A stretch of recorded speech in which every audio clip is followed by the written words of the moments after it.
That's fantastic. Well, thank you so much for doing that for us. And you've been listening to Tim Lee here on Redshift Radio, Easy Like Sunday Morning with me, Paul Boniface, and that was a couple of tracks there.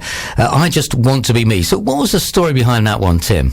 I don't know, really. It's just kind of like saying, you know, against all odds, you're just going to be yourself. That's good. Important thing. A kind of a more upbeat version of My Way. Yeah, kind of, yeah. There's a bit of a nod as well to Tom Paxton in there, who I'd completely forgotten is also... okay. My dad used to play that a lot on vinyl, and I love his stuff as well, all that kind of... all that kind of thing. So, I mean, when I think of Tom Paxton, I think more country music. Yeah, he's kind of in the middle, isn't he? That kind of folk and country crossover. Yeah, he's still going as well. He's doing pretty well. But there was a whole bunch of them around. He's a bit of a storyteller, isn't he, Tom yes, Paxton? Yeah, and there was a lot of protest songs around the time that he came out, so he kind of got onto that. Yeah, he does some great love songs as well, though. I think my two favourite by him are My Lady's a Wild Flying Dove and Last Thing on My Mind. Oh, of course. Really good love songs. Last Thing on My Mind, yeah, a very famous one. But I just want to go back to some of your influences, if you don't mind, because I've got some tracks lined up here, which I want to play one of them, by the Velvet Underground. So tell me a bit about the Velvet Underground and how that influenced you. I think the Velvet Underground, people like that and David Bowie and stuff, when I was a teenager, I got a bit bored of the music that was coming out at the time. It was all very sort of samey, the kind of Oasis thing and stuff like that.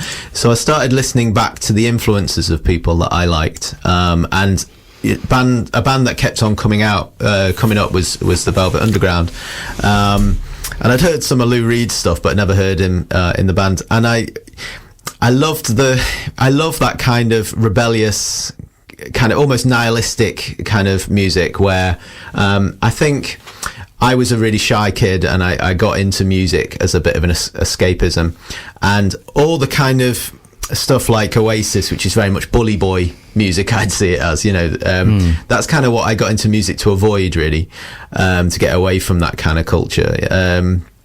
So I love anything that's a little bit sort of edgy, like yeah, that sort of Lou Reed is kind of, it presented like this kind of fascinating underbelly of New York, sort of seedy side and stuff, which is about as far removed from me as you can get. But it's, you know, it's that fascinating idea. It's almost like the James Dean thing. It's that kind of the rebellious side. Yeah. You sort of. So if I look at the tracks we got here, we've got I'm Waiting for the Man, Sweet Jane, All Tomorrow's Parties, and Sunday Morning.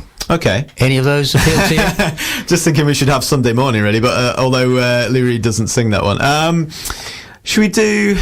I mean, I think my favourite Velvet's album actually is none of those are from, unfortunately. It's the third one. It's the one where they kind of chilled out a bit and went a bit sort of R.E.M.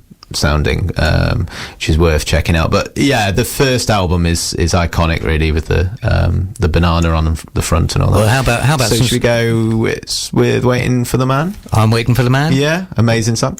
We can do that. That's no problem at all. And you have a couple of minute break while we play this one then. Cheers.